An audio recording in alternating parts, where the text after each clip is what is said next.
আসসালামু আলাইকুম। আমার চ্যানেলে আপনাদের সকলকে স্বাগত।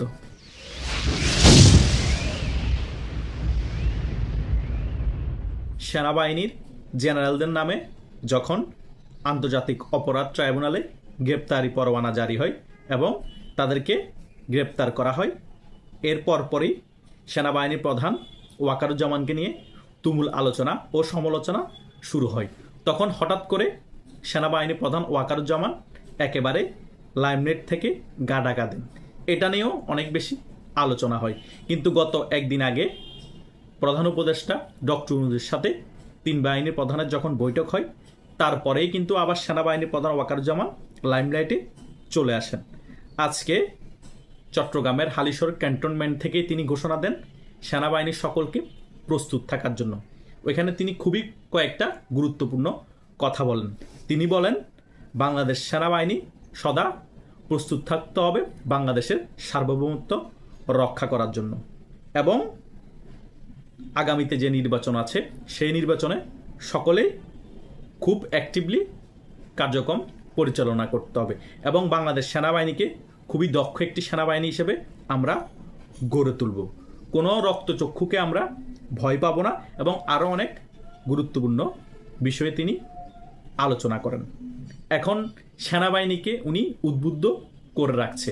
আমাদের অনেকের অনেক ধরনের চিন্তাধারা থাকে যে সেনাবাহিনী প্রধান ওয়াকারুজ্জামান যে কোনো মুহূর্তে সেনাশাসন জারি করবে। আবার অনেকে আমরা বলতাম সেনাবাহিনীর প্রধান ওয়াকারুজ্জামানকে কু করে মেরে ফেলবে। কিন্তু এত আলোচনা সমালোচনা করার পরও সেনাবাহিনীর প্রধান ওয়াকারুজ্জামান তার নিজ জায়গায় এখনও স্থির আছে। ওনাকে এখনও সেনাবাহিনীর প্রধানের পদ থেকে সরাতেও কেউ পারছে না, কু করে কেউ হত্যা করতেও পারছে না, এবং তিনি সেনাশাসনও জারি করছে না। তিনি তার মতোই করে সেনাবাহিনীদেরকে গুছিয়ে নিচ্ছে এবং সেনাবাহিনীকে তার মতো করে দিক নির্দেশনা দিচ্ছে। ক্যান্টনমেন্ট যতগুলো আছে বাংলাদেশের সকল জায়গায় তিনি পরিদর্শন করছে এবং সকল জায়গায় গিয়ে ওই সকল ক্যান্টনমেন্টের জিওসিদের সাথে বৈঠক করছে এবং সেনাবাহিনীদেরকে প্রস্তুত থাকতে বলছে। এটার পিছনে অনেকগুলো কারণ আছে। তার প্রথম কারণ হচ্ছে, কিছুদিন আগে পাকিস্তানের সেনাবাহিনীর ঊর্ধ্বতন কর্মকর্তা যখন বাংলাদেশে এসেছে, বাংলাদেশের সেনাবাহিনী প্রধান ওয়াকারুজ্জামানের সাথেও কিন্তু দেখা করেছে।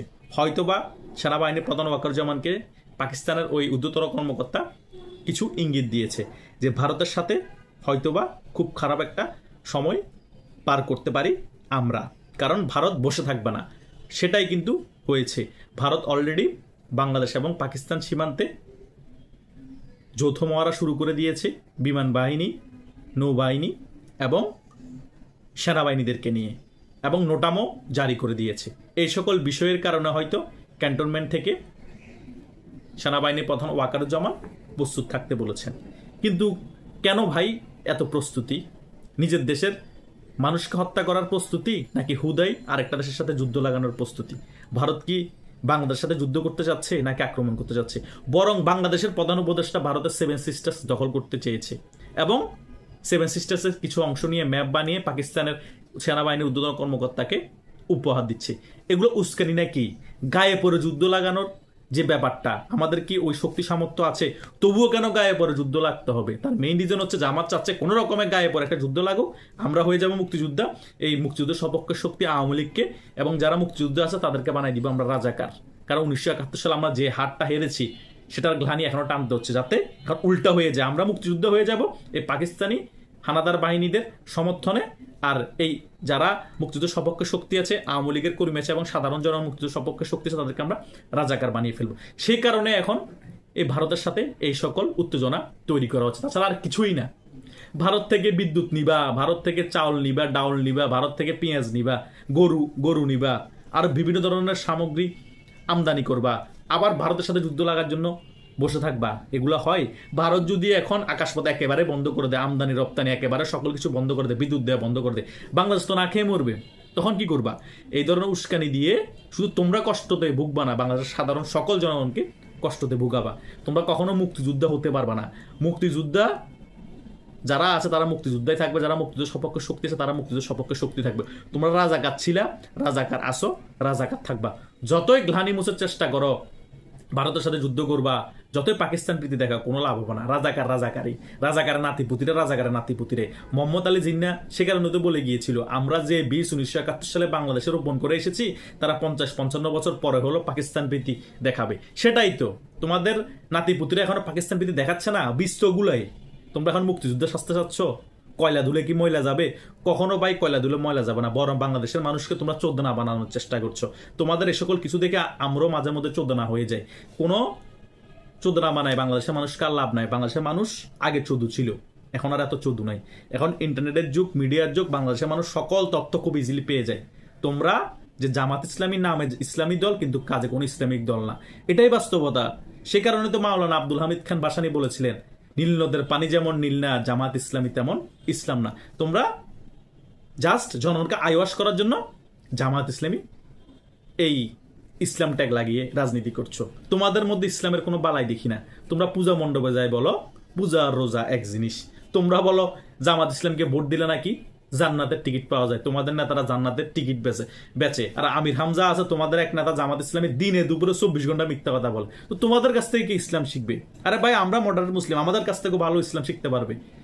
কথা বুঝো নাই? আমরা বেসিকগুলো পালন করি, ওটাই অনেক ভালো ইসলাম। তোমাদের ইসলাম তো মিথ্যা কথা ছড়ায়, তোমাদের ইসলাম তো মুনাফিকি ছড়ায়। এটা কেমন ইসলাম? বাটপারি কথা বলে কোনো লাভ হবে না। এটাই হচ্ছে বাস্তবতা। বাংলাদেশ জনগণ সকল কিছু বুঝে। এখন সেনাবাহিনীর অ্যাক্টিভিটি দেখে আমাদের আরও সন্দেহ লাগতেছে। সেনাবাহিনী কেন পাকিস্তানপন্থী, পাকিস্তানের এজেন্ডা বাস্তবায়ন করবে? সেনাবাহিনী বাংলাদেশের জনগণ হয়ে কাজ করবে। বাংলাদেশের 11 থেকে 12 কোটি মানুষ এখন মুক্তিযুদ্ধের সপক্ষে শক্তি হয়ে আছে। তাদের দিকে তারা নজর না দিয়ে, তাদের পক্ষে কাজ না করে পাকিস্তানের এজেন্ডা বাস্তবায়ন করবে, জামাতের এজেন্ডা বাস্তবায়ন করবে। হোয়াই? কেন? জামাতকে মুক্তিযোদ্ধা বানানোর জন্য আর মুক্তিযুদ্ধের সপক্ষে শক্তি 11-12 কোটি মানুষকে রাজাকার বানানোর জন্য কখনো বাংলাদেশের জনগণ মেনে নিবে না। এই সেনাবাহিনী প্রধান ওয়াকারুজ্জামান যতদিন বাংলাদেশের পক্ষ হয়ে কাজ করবে এবং মুক্তিযুদ্ধের সপক্ষের পক্ষ হয়ে কাজ করবে, ততদিন আমরা ওয়াকারুজ্জামানের পক্ষে আছি। যখনই দেখব বিন্দু পরিমাণ মুক্তিযুদ্ধের বিপক্ষে কাজ করছে এবং বাংলাদেশ সার্বভৌমত্বের বিপক্ষে কাজ করছে, ওয়াকারুজ্জামানের বিরুদ্ধে আমরা সমালোচনা করব, বরং রাজপথে নামবো। আমাদের এরকম তরুণদের হাজার হাজারের মৃত্যু, লক্ষ লক্ষ মৃত্যু হলো আমরা পরোয়া করবো না দেশ রক্ষার ক্ষেত্রে। তাই এখন থেকে সোচ্চার হতে হবে, এখন থেকে আমাদের কথা বলতে হবে। তা না হলে এই বাংলাদেশকে তারা ধ্বংস করে ছাড়বে। পাকিস্তানিরা অনেক আগে থেকেই খুব বাংলাদেশকে ধ্বংস করার সেটা বাস্তবায়নের লক্ষ্যে তারা আবার নেমেছে। আর সেটাতে একদম একেবারে সহযোগিতা করছে এই জামাত ইসলামী এবং এনসিপির টোকাইরা আর সেনাবাহিনীর কিছু কর্মকর্তারা। তাই বাংলাদেশের জন্য এখন আমাদের দোয়া করা ছাড়া আর কিছুই আমরা করতে পারছি না। কারণ এখন মুক্তিযুদ্ধের সপক্ষে শক্তি ক্ষমতাই নেই, এখন আছে রাজাকারদের নাতিপুতিদের ক্ষমতা এবং রাজাকারদের ক্ষমতা। তাই আল্লাহর কাছে দোয়া করুন যাতে এই বিপদ থেকে বাংলাদেশকে আল্লাহ রক্ষা করে। ধন্যবাদ সকলকে।